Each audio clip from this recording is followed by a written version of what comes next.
అంగన్వాడీల అక్రమ అరెస్టుని తీవ్రంగా ఖండిస్తా ఉన్నాం. నమ్మించి ప్రభుత్వం మోసం చేసింది. నిన్న ఉదయం మంత్రివర్యులు అచ్చెన్నాయుడు గారు సిఐటి రాష్ట్ర ప్రధాన కార్యదర్శి సిహెచ్ నరసింహరావు గారికి ఫోన్ చేసి మేము 3వ తేదీన విజయవాడకు వస్తూ ఉన్నాం, మీ నాయకత్వాన్ని పిలిచి చర్చలు జరుపుతాం, సమస్యలు పరిష్కారం చేస్తామని చెప్పారు.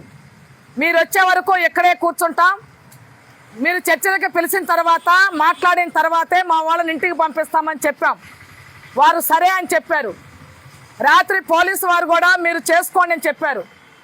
తీరా చూస్తే నిద్ర కళ్ళతో ఉన్నటువంటి వాళ్ళని రాత్రంతా దోమలతో కుట్టించుకుంటూ మురుగు వాసనతో కూడా ఇబ్బంది పడుతూ అంగన్వాడీ ఉద్యోగులు, హెల్పర్లు, మినీ వర్కర్లు అందరూ కూడా ధర్నా చౌక్లో ఉన్న సమయంలో ఉదయం 4:30-5 గంటల మధ్యలో పోలీసులు ఒక్కసారిగా దాడి చేసి చుట్టూ గుడ్డల్ని కట్టేసే పని చేసి తాడులు వేసేసి బయటికి రానివ్వకుండా అరెస్టులు చేసేటటువంటి పని చేశారు.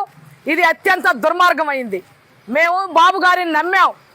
ఎన్నికలకు ముందు వారు ఒక మాట చెప్పారు, నేను మారాను అని చెప్పారు. నా ఆడపడుచులారా అని మాట్లాడారు. అది మేము నమ్మాం.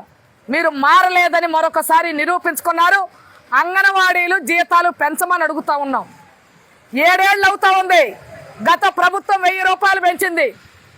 తెలంగాణతో పాటు సమానంగా పెంచుతామని చెప్పారు. ₹1 ఎక్కువే పెంచుతామని చెప్పారు, కానీ పెంచలేదు. దానికోసం 42 రోజులు సమ్మె చేశాం. యస్మాలు ప్రయోగించారు, ఇబ్బందులు పెట్టారు. అయినా సరే మేము ఆందోళన కొనసాగిస్తూనే ఉన్నాం. ఎన్నికలకు ముందు నా ఆడపడుచులారా మా ప్రభుత్వం అధికారంలోకి వస్తే మీకు న్యాయం చేస్తామని 1కి 10 సార్లు చెప్పారు. మీరు మర్చిపోయారా అని అడుగుతా ఉన్నాం. అరెస్టులు చేసి మీరు జైళ్ళల్లో పెడితే, కేసులు బనాయిస్తే అంగన్వాడీ వాళ్ళు భయపడతారు అనుకుంటున్నారా? మేము భయపడే ప్రసక్తే లేదు. మేము ఒంటరిగా లేము. ఈరోజు మొత్తం రాష్ట్ర వ్యాప్తంగా అన్ని మండల కేంద్రాల్లో సిఐటియు, ఏఐటిసి, ఐఎఫ్టియు సంయుక్తంగా ఆందోళన నిర్వహిస్తా ఉన్నాం. నిరసన కార్యక్రమాలు చేయబోతా ఉన్నాం.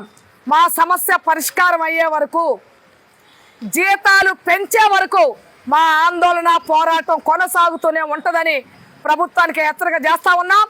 అరెస్ట్ అయినటువంటి వాళ్ళని వెంటనే విడుదల చేయాలి. ప్రభుత్వం రేపు అసెంబ్లీలో అంగన్వాడీ ఉద్యోగులకి వేతనాలు పెంచుతున్నామనే ప్రకటన రావాలి. లేని పక్షంలో అంగన్వాడీల సత్తా ఏందో ఈ ప్రభుత్వానికి చూపించే పని చేస్తామని కూడా ఈ రాష్ట్ర ప్రభుత్వానికి తెలియజేస్తా ఉన్నాం. కె ధనలక్ష్మి, సిఐటి రాష్ట్ర కార్యదర్శి.